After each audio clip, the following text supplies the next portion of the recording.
J.M. Barrie's Peter Pan.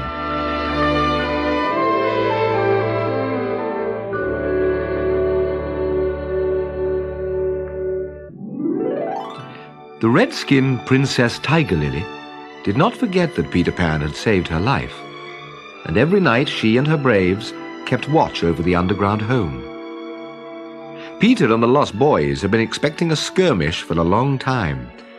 It finally came, on an evening when Wendy had told her favorite story.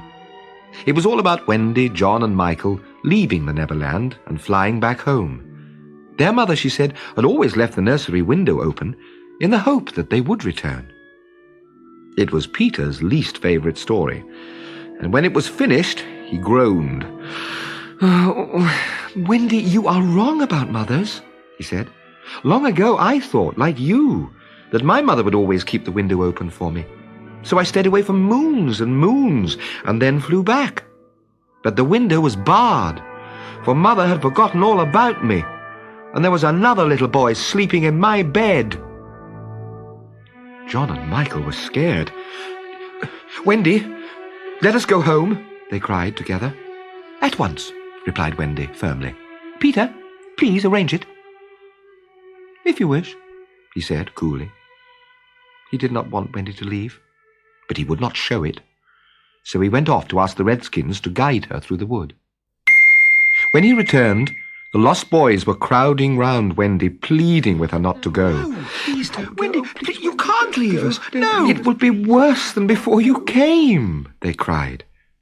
"Dear ones," she said, "if you come with me, I feel almost sure I can get my mother and father to adopt you." Hooray! At once, all the boys jumped with joy. All, that is, except Peter Pan. He told Wendy that he would not be going, for he could do very well without a mother. He would not even show her the way back home. Instead, he would send Tinker Bell to guide her across the sea.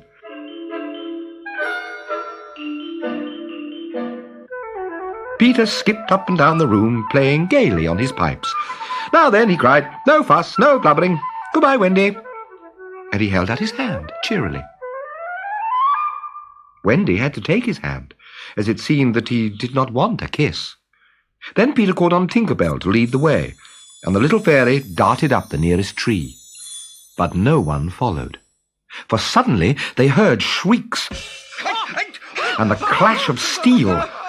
The pirates had appeared out of the shadows of the night and taken the Redskins completely by surprise.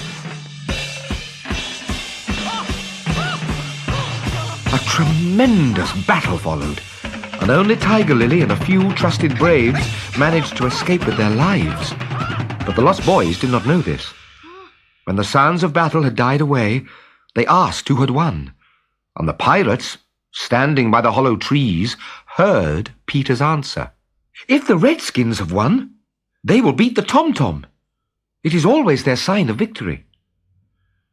Hook smiled grimly and signaled to Smee to beat the Tom-Tom. After 2 beats, they heard Peter cry, "An Indian victory!" The children answered with a cheer and almost immediately repeated their goodbyes to Peter. The pirates smirked at each other and rubbed their hands. Quickly, Hook ordered one man to stand beside each hollow tree and the others to arrange themselves in a line. When the first boy emerged from his tree, he found himself in the arms of the pirate Checo, who flung him to Smee, who flung him to Starkey, and so on, until he fell at the feet of Captain Hook.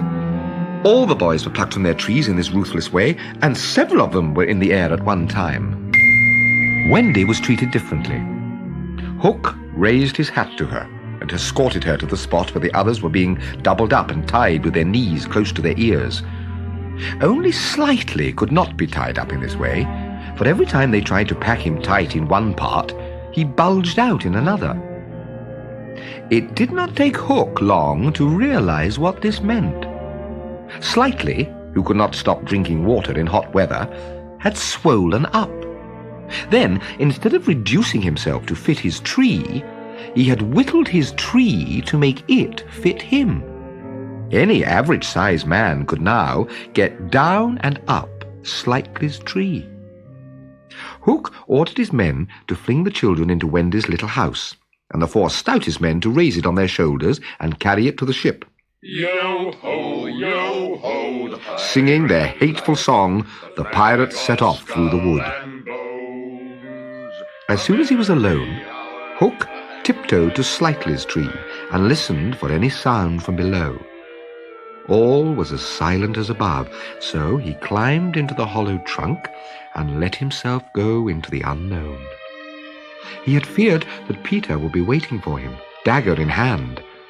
But when he reached the bottom, he saw, over the top of Slightly's door, that Peter was fast asleep. Hook reached down for the catch of the door and found, to his fury, that it was beyond his reach. He rattled the door and flung himself against it.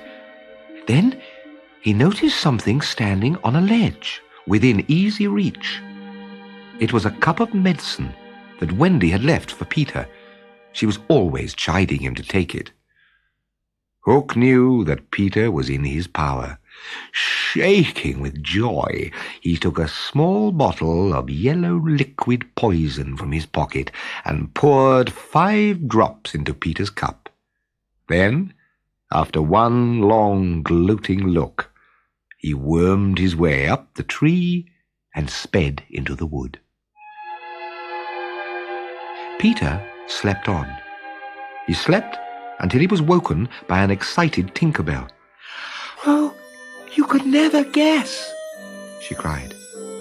And then she told Peter about the capture of Wendy and the boys, and how they had been taken to the pirate ship. I'll rescue Wendy, cried Peter, leaping for his dagger. As he leapt, he thought of something he could do to please her. He picked up his cup to take his medicine. No! Shrieked Tinker Bell. It's poisoned! I heard Hook muttering about it as he went through the wood. Don't be silly, said Peter. How could Hook have got down here? And he raised the cup to drink. There was no time for words. With one of her lightning movements, Tink got between his lips and the medicine and drank every drop. In a moment, she was reeling in the air. It was poisoned, she said softly. and now I am going to die. Then she tottered to her tiny bed and lay down. Peter knelt beside her, and as her light grew fainter, tears ran down his face. I could get well again, she whispered. If I knew that children believed in fairies. Peter flung out his arms to all the children who might be dreaming of the Neverland. If you believe, he cried, clap your hands. Don't let Tink die.